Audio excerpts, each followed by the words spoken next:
Bonjour tout le monde, j'espère que vous allez bien. Je vous ai quitté la dernière fois en vous parlant des tricotins à 4 clous, que ce soit le tricotin manuel ou le tricotin mécanique. J'avais envie de vous parler aujourd'hui du tricotin géant. Donc, j'en ai brièvement parlé dans mes vidéos précédentes, j'en parle de manière un peu plus soutenue sur mon blog. Je vais vous le présenter aujourd'hui et on verra faire les vidéos d'explication de comment on l'utilise un peu plus tard.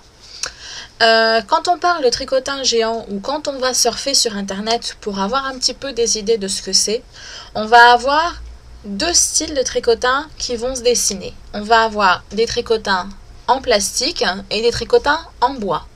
Alors dans les tricotins en plastique, vous allez avoir une marque qui se démarque par rapport aux autres, c'est la marque Provocraft et c'est la marque que j'ai.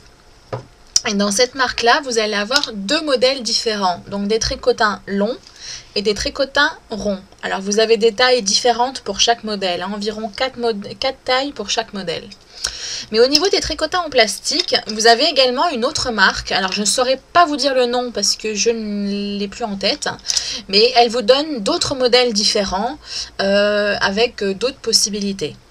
Et au niveau des tricotins en bois, vous allez avoir un éventail de possibilités qui va être accru, j'avais envie de dire. Et au niveau de la qualité de votre travail aussi, ça sera accru. Pourquoi est-ce que ça sera accru? Tout simplement parce qu'au niveau de votre tricotin lui-même, lorsque vous allez avoir un tricotin en bois, à la différence de ça, vous allez avoir une implantation de clous qui va être beaucoup plus accentuée que sur un tricotin en plastique. Donc vous allez avoir plus de clous et vos clous seront beaucoup plus petits. Donc en fait vous allez avoir un travail qui sera beaucoup plus fin, un fini beaucoup plus fin. Donc ça c'était pour l'explication entre le tricot en bois et le tricot en plastique. Alors au niveau des tricotins en bois aussi, vous allez avoir des modèles bien spécifiques que vous n'aurez pas avec les tricotins en plastique. Vous allez avoir des modèles pour faire des mitaines par exemple. Vous savez ces petits gants où vous avez le pouce séparé par rapport au doigt, vous ne pourrez pas le faire avec ça. Vous avez également un tricotin, j'ai vu, pour faire des chaussettes. La forme du tricotin est faite pour vous faciliter les choses pour faire des chaussettes. Revenons maintenant au niveau des tricotins. Donc au niveau des tricotins en bois, en plastique, vous voyez, je me mélange moi-même. On a donc deux modèles différents. Donc avec ce modèle-là, on va faire de manière majoritaire des tubes. Donc ça va nous permettre de faire des écharpes tubes, des bas, des bonnets, des coussins si après on coud les bords, des sacs, enfin bon voilà plein de choses. Pourquoi est-ce que je vous ai dit majoritairement des tubes? Parce qu'avec ce tricotin là, on peut faire deux types de tricots. Des tricots circulaires donc en tube et on peut également faire des tricots plats. Donc c'est-à-dire qu'au lieu d'utiliser la totalité de nos picots, on va en utiliser juste une partie ou on va les utiliser tous, mais on va séparer par rapport, on va pas tous les relier si vous voulez. Donc ça va nous faire un tricot plat comme si on avait fait un travail d'aiguille. Et on a celui-ci où on va faire que des travails plats, c'est-à-dire on va faire des carrés, des rectangles, des bandes de tricot.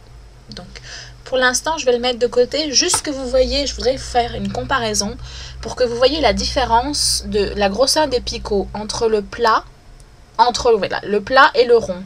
Au niveau du tricotin rond, les picots sont beaucoup plus gros. Donc ça c'est important, c'est un détail qu'il faut que vous preniez en compte si vous décidez de faire la technique du tricot plat avec celui-là, hein, par rapport à celui-là.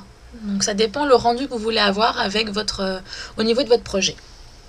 Alors, au niveau du tricotin en lui-même, pardon, je bafouille, il y a des éléments que je voulais vous montrer. Donc la première chose que je voulais vous montrer, c'était ceci. Donc ça c'est le crochet extérieur que vous allez avoir au niveau de votre tricotin.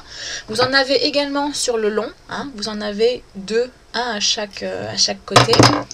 En fait, ces petits bouts vont vous permettre d'accrocher votre laine. Donc accrochez votre laine au départ, pour éviter que votre brin de laine se carapate quand vous allez commencer à faire vos mailles, bah vous l'accrochez ici. Alors vous l'accrochez de manière légère, hein, un nœud que vous allez pouvoir défaire assez facilement parce qu'au bout de 3-4 ans, on va le défaire pour pouvoir travailler de manière plus facile. Donc ça c'était important. Et autre chose que je voulais vous montrer aussi, c'était au niveau du picot lui-même. Je ne sais pas si vous voyez bien, alors je vais essayer de le pencher un peu et de me rapprocher. Il y a comme un renfoncement au niveau du picot. Là, vous voyez? Voilà, ici. Il y a un renfoncement, c'est comme une coulisse. Bon, mais ce renfoncement-là va nous permettre de pouvoir travailler beaucoup plus facilement avec notre crochet pour aller chercher notre maille et pour pouvoir travailler au niveau de notre tricot, notre point. Donc ça, c'était important aussi que vous le voyez. Et je voulais vous montrer aussi, c'était le crochet qui est fourni avec.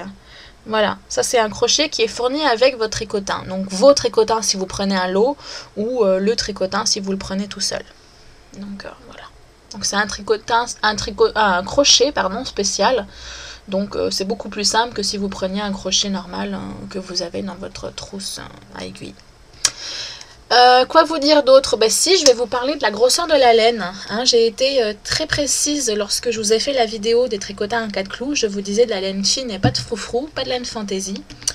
Avec les tricotins géants, vous pouvez prendre n'importe quelle laine. Maintenant, il est important quand même que vous sachiez que selon la laine que vous allez utiliser, le rendu ne sera pas le même. Si vous prenez une laine très fine, vous allez bien comprendre que, étant donné que chaque picot correspond à une maille, chaque espace entre les picots correspond à un blanc, à un espace, à un vide, à un jour, si vous voulez, au niveau de votre tricot. Donc plus votre laine sera fine, plus le jour sera important au niveau de votre tricot. Donc ça va vous donner quelque chose limite filé. Hein, donc ça peut être sympa si vous voulez faire des tricots printaniers, des choses comme ça. Et à l'inverse, plus votre laine sera épaisse, moins le jour sera important entre les mailles. Donc votre tricot sera beaucoup plus resserré. Donc ça ressemblera peut-être plus à un tricot conventionnel comme on a l'habitude de voir assez fréquemment.